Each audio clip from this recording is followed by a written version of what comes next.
இதே இந்த தொகுதியில பாராளுமன்றத்தில் வெற்றி பெற்ற நவாஸ்கனியோ சட்டமன்றத்துக்கு வெற்றி பெற்றவர்களோ இந்த சாயல்குடி பேருந்து கழிவறைக்கிற உயிரோட உள்ள வைத்து வெளியே வந்தா நான் திமுக வந்து சேர்றேன் போயிட்டு வருது உன்னால அவ்வளவு கேவலமா இருக்கு. கேவலம்.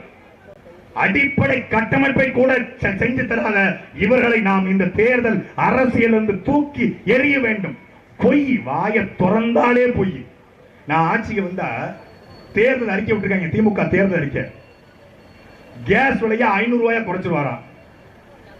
ஆகத்த வகையில நாங்கள் 2024 இந்த தேர்தலில் வெற்றி பெற்றோம்னா தன் தலைவர் மக நான் கலைஞர் மக நான் சொல்றதான் செய்யறதான் சொல்லுவேன். சீழி சிக்கிற சத்தப்பா ஏற்று எழுதி லக்கப்பா ஆக நான் வாய் புளித்ததோ மாங்காய் புளித்ததோ பேச மாட்டேன். நான் உண்மையா பேசுவேன் அப்படின்னு சொல்லிட்டு பேசுறாரு. நான் பெட்ரோல் விலையா 75 ரூபாயாகவோ டீசல் விலையா 65 ரூபாயும் குறைப்பேன். நீ என்ன பிரதமரா? நீ என்ன பிரதமரா? ஏற்கனவே 3 ஆண்டு காலம் முதலமைச்சரா இருந்து ஒண்ணும் செய்ய முடியல. ஒருத்தனால கூரை ஏறி கோபுரம் முடிக்க முடியலையா, ஒருத்தன் மாலை ஏறி வைகுண்டம் போறானா. பெட்ரோல் டீசல் விலையை நீங்கள் எப்படி குறைக்க முடியும்? திமுக 2021 சட்டமன்ற தேர்தலில் என்ன சொன்னாங்க? கேஸ் மானியத்தை குறைப்புன்னு சொன்னாங்க. பெட்ரோல் டீசல் விலையை 5 ரூபாய் குறைப்புனாங்க. இப்போ 30 ரூபாய் சொல்றாங்க. 5 ரூபாயே குறைக்கல. கேஸ் மானியம் 100 ரூபாய் குறைப்புன்னு சொன்னாங்க. அதையும் குறைக்கல. டோல்கேட் இல்லாத தமிழ்நாடு உருவாக்கிடுவாங்க இவங்க. இப்ப உங்க ஆட்சி நடந்துக்கிட்டு நீங்க ஒண்ணு ஏதோ ஸ்டாலின் நேத்து அமெரிக்கால படிச்சு இன்னைக்கு காலையில தான் வந்து தமிழ்நாட்டில் இறங்கி நேற்று தான் வந்து இப்படியே அரசியலுக்கு வந்த மாதிரி 70 வருஷமா இவங்க ஆட்சி தான். மாறி மாறி இவங்க தான் ஓட்டு போட்டுக்குவோம். டோல்கேட்ல 50 கிலோமீட்டருக்கு ஒரு முறை கப்பம் கட்டுறோம். வெள்ளக்காரன் காலத்துல சுங்க வரி இருந்தது வெள்ளக்காரன். இப்ப வந்து 50 கிலோமீட்டருக்கு சுங்க சாவடி வச்சு கட்டுறோம். சாவடிக்கிறான் சுங்க சாவடிங்கிற பேர்ல. இவங்க ஆட்சியில இருந்துட்டு இப்ப 2024 இவங்களுக்கு ஓட்டு போடணுமா? ஓட்டு போட்டு ஜெயிச்சா செய்வாங்களா? ஏன் வந்த போது செய்யல? 1974 நம்முடைய கச்சத்தீவை தூக்கி கொடுக்கலாம். கச்சத்தீவு யாருடைய சொத்து? அது எவருடைய சொந்த சொத்தும் அல்ல. ராமநாதபுர சேதுபதி மன்னன் நம்முடைய தாத்தன் கிழவன் சேதுபதியுடைய சொந்த சொத்து. சேதுபதி மன்னனுடைய சொத்து. அந்த சொத்தை எடுத்து இலங்கை கொடுக்கிறான். கொடுக்கும் போது வேடிக்கை பார்த்த கருணாநிதி 77 தேர்தல் அறிக்கையில கச்சத்தீவை மீட்க பாடுபடுவோம். 84 தேர்தல் அறிக்கை 1984 தேர்தலுக்கு நான் போய் சொல்லல. நான் உனக்கு கருணாநிதி மகன் கிடையாது. நான் சீமான் தம்பி ஆதாரத்தோடு சொல்றேன். 1984 தேர்தல் அறிக்கை கச்சத்தீவை மீட்க பாடுபடுவோம். 1991 திமுக தேர்தல் அறிக்கை கச்சத்தீவை மீட்க பாடுபடுவோம். 1996 திமுக தேர்தல் அறிக்கை கச்சத்தீவை மீட்க பாடுபடுவோம். 2001 தேர்தல் அறிக்கை கச்சத்தீவை மீட்க பாடுபடுவோம். 2006 தேர்தல் அறிக்கை கச்சத்தீவை மீட்க பாடுபடுவோம். 2009 தேர்தல் அறிக்கை கச்சத்தீவை மீட்க பாடுபடுவோம்.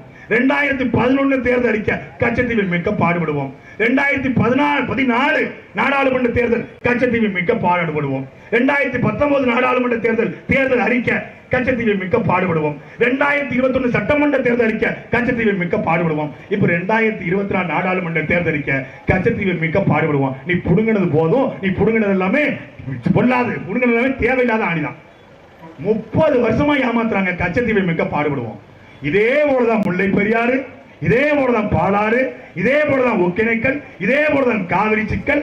ஒட்டுமொத்தமான தமிழ்நாட்டுடைய எல்லா பிரச்சனைக்கும் 30 வருஷமா பாடுபடுவோம், பாடுபடுகிறோம், பாடுபட்டு கொண்டே இருக்கிறோம், பாடுபட்டாலும் படுவோம்.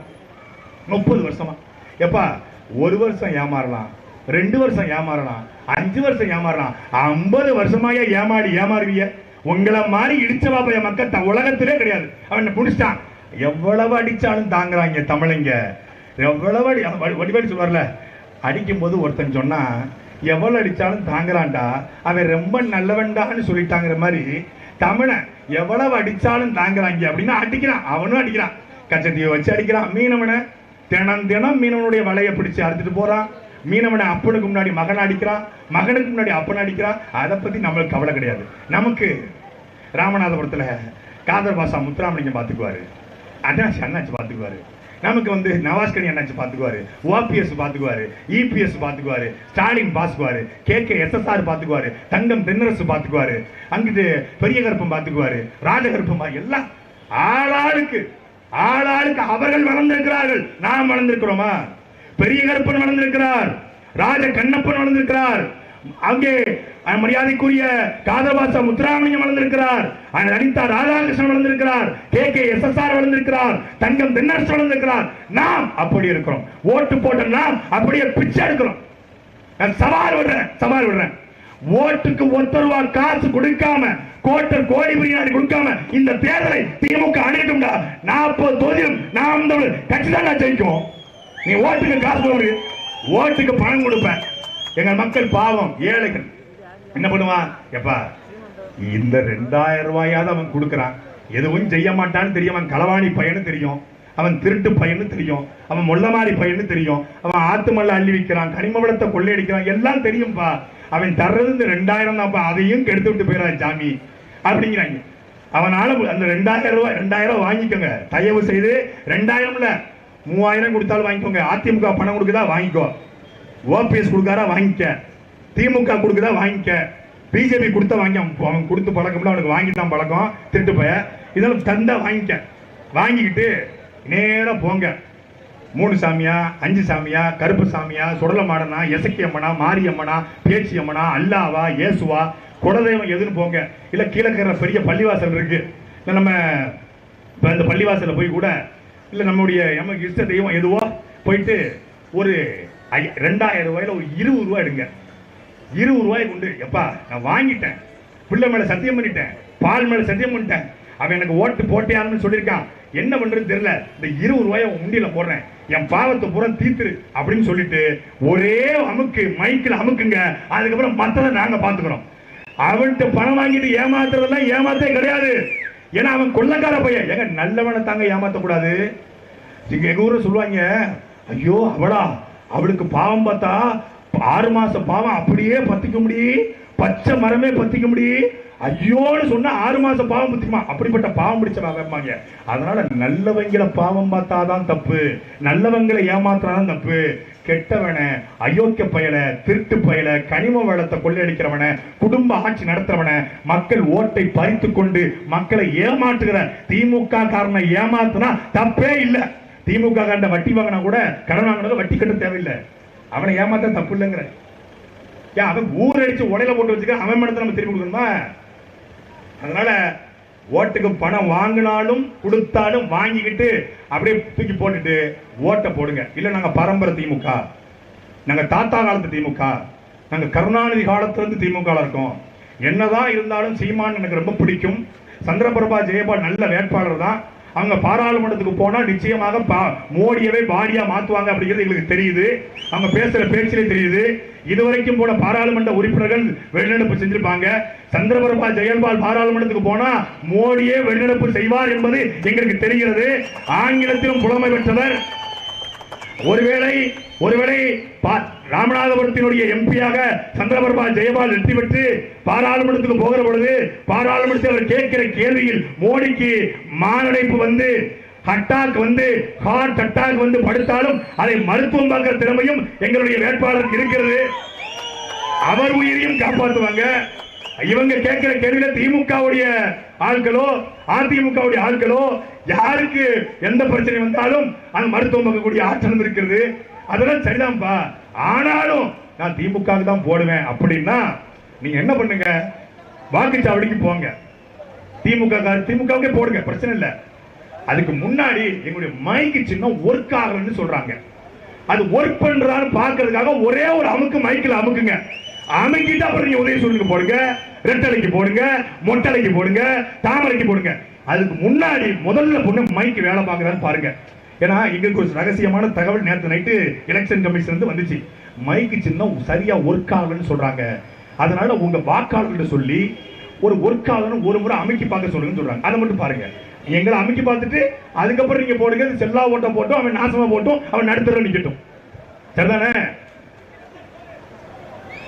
ஒரு புரட்சிக்கு தமிழ்நாடு தயாராகி கொண்டிருக்கிறது என்பதற்கான எடுத்துக்காட்டு தான் இந்த சாயல்குடி கூட்டம். என் அன்பிற்குரிய மக்களே, ஒரு 5 மணிக்கு மாலை